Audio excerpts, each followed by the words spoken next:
জয় চন্দ্রশেখর জয় ক্ষীরে জটাধারী হর হর মহাদেব দেব ত্রিপুরারি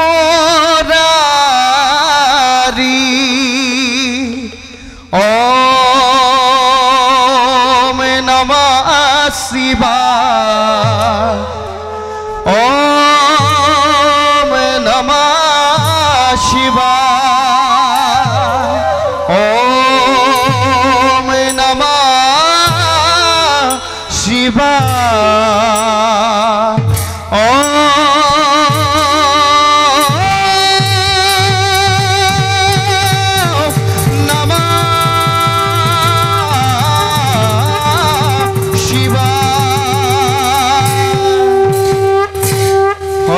হর মহাদেব হর হর মহাদেব হর হর মহাদেব। আহক আহক দেৱৰীষি, আজিও যে পুণ্য ফলে দেখা পালোঁ তব যুগল চৰণ। বাৰু কওকচোন দেৱৰীষি, এই জগতৰ কুশল বাতৰি। দেৱী, জগতৰ সবাৰে মংগল, কিন্তু আমি আজি কৰ্তব্যৰ তাৰণাতে পৰি ত্ৰিভুবন ভ্ৰমণ কৰে আগে পালো এই কল্যাণ। ত্ৰিভুবন ভ্ৰমণ বাসনা অকস্মাতে জাগি কি কাৰণ? দেৱী, কৰ্তব্য পালনৰ হেতু যোগে যোগে নাৰায়ণেও ভিন্ন ৰূপে লৈ অৱতাৰ, আৰু আমিও আজি পৰৰ যজ্ঞৰ নিমন্ত্ৰণৰ ভাৰ লৈ আহি পালো এই কল্যাণ শেষৰ। দেৱৰীষি, কোনে এনে মহাযজ্ঞ কৰিছে আয়োজন? তাৰ বাবে আপুনি ত্ৰিভুৱন কৰিছে নিমন্ত্ৰণ? নহুধিবা দেৱী, সিজনৰ নাম কল্যাণ বাতি সকলোকে তেওঁ কৰিছে নিমন্ত্ৰণ। কি কৰে দেৱৰীষি? একমাত্ৰ কৈলাশ বাকী? কওক দেৱৰীষি, কোন সেইজন মহাকৃতিমান, কিবা সেইটো কৈলাশ বঞ্চিত? নাম শুনে নাপাবা সন্তোষ দেৱী, সেইবাবে অতপৰে কোৱা নাই মই। কওক দেৱৰীষি, কওক কোনে এনে মহাযজ্ঞ কৰিছে আয়োজন? আপুনি নিশ্চিন্ত মনে কওক দেৱৰীষি। নহুধিবা সেইজনৰ নাম, নহুধিবা। নাম শুনি নাপাবা সন্তোষে, সেইবাবে কোৱা নাই মই। নহুধিবা সেইজনৰ নাম। কওক দেৱৰীষি, কওক দেৱৰীষি, কওক। বাৰে বাৰে সুধিছা যেতিয়া, কওক দেৱৰীষি। বাৰে বাৰে সুধিছা যেতিয়া সোধা। কওক দেৱৰীষি, কওক। যজ্ঞকৰ্তা, কওক দেৱৰীষি। যজ্ঞকৰ্তা, কওক দেৱৰীষি, কওক। যজ্ঞকৰ্তা তব পিতৃ দক্ষ প্ৰজাপতি।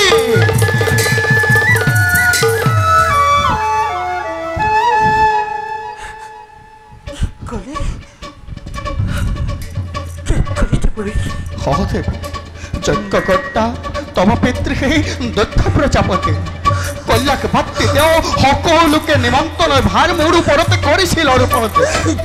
সেইটো আহিলোঁ মই কল্যাণ কৰিলোঁ, কিন্তু বাৰে বাৰে কৈছিলোঁ তোমাকে নহুধিবা সিজনৰ নাম শুনে নাপাবা সন্তোষে, কিন্তু তুমি বাৰে বাৰে সোধা কাৰণেহে ক'লো মই।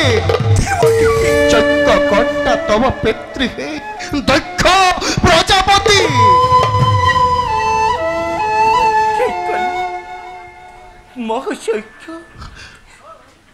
মহাযজ্ঞ আয়োজন কৰিছে পিতৃয়ে মোৰ, তথাপিতো নিমন্ত্ৰণ নাপালে মোৰ স্বামীয়ে? কিয় বাৰু? সেইদৰে অৱহেলা কৰি নিজৰ কন্যাক অপমান কৰিছে মোৰ সেনেহেন দেৱতা প্ৰণৱ। নহয় দেৱৰীষি, মই পিতৃক বুজাম। প্ৰভু, দিয়া অনুমতি, যাওঁ মই পিতৃক দেখি নকৰি পলম। অসম্ভৱ সতী, বিনা নিমন্ত্ৰণে কদাপিতো নোৱাৰা যাব তুমি পিতৃৰ গৃহলৈ। বিনা নিমন্ত্ৰণে যাব পাৰে কৈতে পিতৃ গৃহলৈ? নহি তাত কোনো অপৰাধ। গতিকে প্ৰভু, মোক দিয়া অনুমতি, যাওঁ মই পিতৃ গৃহে। হে প্ৰভু দেৱী দেৱৰ্ষি আমাৰ শত অপৰাধ মাৰ্জনা কৰিম নহয় দেৱৰ্ষি সতী শংকৰৰ এই গৃহকণ্ডলৰ ভাৰ দেৱৰ্ষি নাৰদে ল'ব নোৱাৰে দেৱৰ্ষি দেৱৰ্ষি দেৱৰ্ষি নহবা চঞ্চলা সতী সামান্য কাৰণত যাকি যজ্ঞ বিষয় বাসনাত নাই মোৰ কোনো স্পৃহা নাই মোৰ মান অপমান মিছতেই তুমি নকৰা আক্ষেপ প্ৰভু কৈলাশ শিখৰৰ গিৰি মল্লিকাই নালাগে বিচাৰি যাব ৰাজাট্টালিকা পথৰ ভিক্ষাৰীয়ে দৰিদ্ৰ শংকৰ যিদিনাই তুমি বৰমাল্য কৰিলা প্ৰদান সিদিনাৰ পৰাই জিলিকিছা তুমি কৈলাশৰ শুভ্ৰ শিখৰত যদি তুমি গুচি যোৱা বিনা নিমন্ত্ৰণে পিতৃৰ গৃহলৈ কোনে বাৰু তোমাক যাচিব সম্ভাষণ জানি শুনি শিৱ নিন্দা শুনিবৰ বাবে নহয় প্ৰভু কৰিছা যদিহে তুমি ইমান হেঁপাহ নাই নহয় শিৱ নিন্দা শুনি যদি ভাল পোৱা তুমি নাই নহয় অৱশ্যেই পাৰিবা যাব বাধা মই নিদিওঁ কদাপি প্ৰভু ভুল নুবুজিবা তুমি মোক স্বামী নিন্দা শুনি তৃপ্তি লাভিবৰ বাবে নাযায় সঠিক কদাপি পিতৃ গৃহলৈ হ'ব পাৰে পিতৃ মোৰ অতিকে দাম্ভিক অতি অত্যাচাৰী তথাপিতো প্ৰভু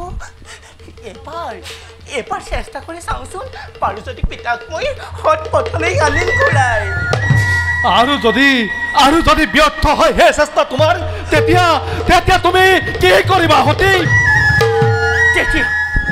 তেতিয়া সমুলঞ্চে ধ্বংস হ'ব শিৱ নিন্দাকাৰী ধ্বংস হ'ব দৈত্য পুৰী চিৰকাললৈ আৰু শুন যদি মই স্বামী নিন্দা পিতৃ মুখত তেতিয়া তাত সতীয়ে আহি নিষ্প্ৰাণ দিব বিসৰ্জন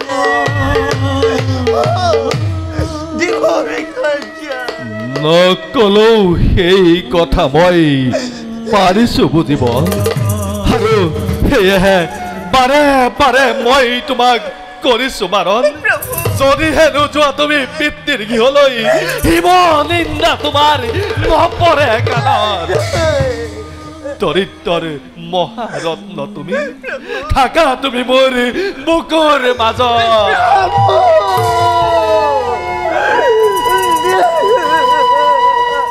আৰু মোক একোকেই নালাগে তোমাৰ এই কোমল স্পৰ্শত অভিনৱ হাতেৰে সাজু কৈলাশ যদি তুমি গুচি যোৱা চিৰদিনলৈ কাকনো মই মাতিম অতি বুলি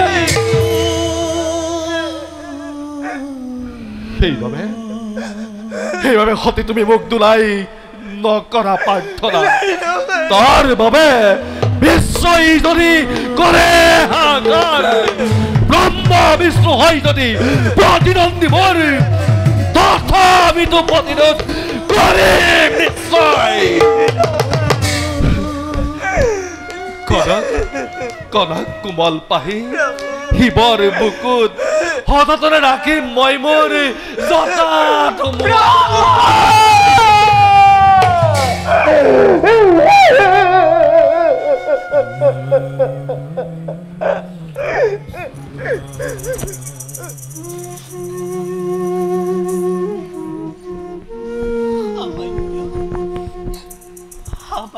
সতীৰ বাবে শিৱৰ শিৱত্ৰ কিবা ধৰি শিৱ বিসৰ্জন অখণ্ডন বিধিৰ বিধান নিয়তি মোক ভালে দিছে সংকেত মই যাবই লাগিব মই যাবই লাগিব পৃথিৱীলৈ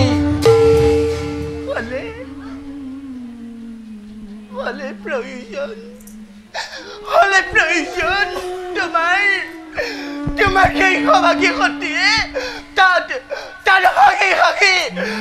হাঁহি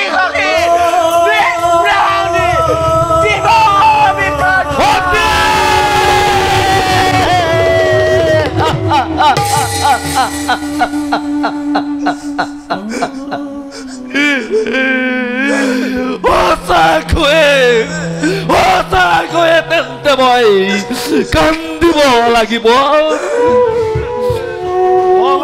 ফুলে জাতিষ্কাৰেই কহিলা শিখৰ নিমিষতে শ্মশানত হব পৰিণত প্ৰলয়ৰ দত্তৰূপে মেঘেৰে কপাই নাচিব লাগিব তোমাৰ এই পগলা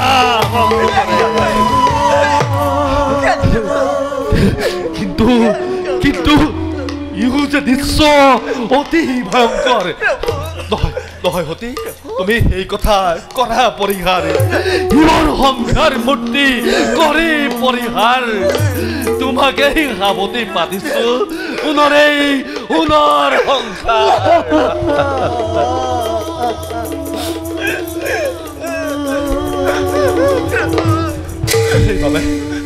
সেইবাবে সতী মোৰ কল্যাণী শিৱানী এনে ভাবে নিদাৰুণ হৈ শিৱৰ সন্মানৰ হেতু এটা নগণ্য যজ্ঞ তুমি কিবা হেতু দিবা প্ৰাণ বিসৰ্জন শুনা সতী যাক যজ্ঞ অৰ্চনা বন্দনা নালাগে কোকে মোক লাগে মাথো অন্তৰৰ নিৰ্মল ভকতি শুদ্ধ চিতে ভজু যদি দেৱ নাৰায়ণক ভজু যদি অন্তৰৰ অভয় পদত পাপ তাপ মান অপমান এই সকলোবিলাক তোমাৰ হব অৱসান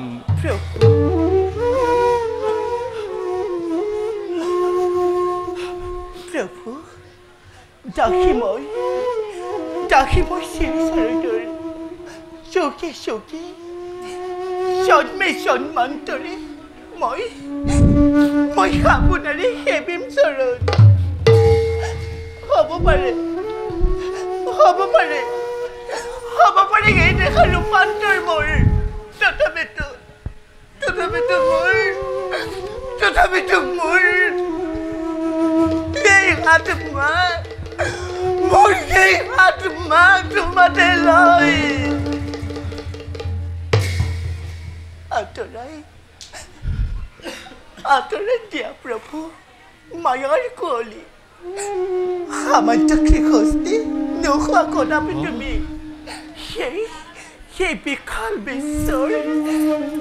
বিশাল বিশ্বৰ তুমি নিজেই অধিকাৰী প্ৰভু নিজেই অধিকাৰী ধন্য সতী তোমাৰ সতীত্ব বলেৰে পোহৰাই দিলা জ্ঞান চক্ষু মোৰ মায়াৰ পাখত আবদ্ধ হৈ এই মোহন্দ শংকৰে বাৰে কৰিছিল মই তোমাক বেগিৰি প্ৰদান নাই অতিৰ বিৰহত আৰু মই নহওঁ কাতৰ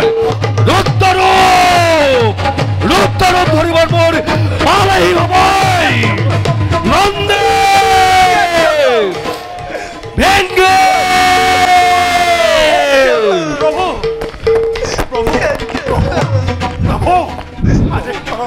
আদেশ কৰক প্ৰভু সম্পাদিত হ'ব লাগে কিবা কাৰ্যত হ'ব আদেশ কৰক প্ৰভু শুনা নন্দী আৰু ভেংগী মোৰ ভক্ত প্ৰাণধন প্ৰভু সতী যাব পিতৃৰ গৃহে বিশেষ কামত তোমালোকো যাব লাগে সতীৰ লগত ভাল প্ৰভু আপোনাৰ আজ্ঞা আমি প্ৰাণপ্ৰণে কৰিম পালন প্ৰভু ক্ষমা কৰিবা সতীক তোমাৰ যাবৰ সময়ত চৰণ ঢলা দুটিমান দিয়া সেই সভাগী সতীক নালাগে কোকে সেই হ'ব মোৰ জন্মে জন্মান্তৰে হীৰাৰ বখন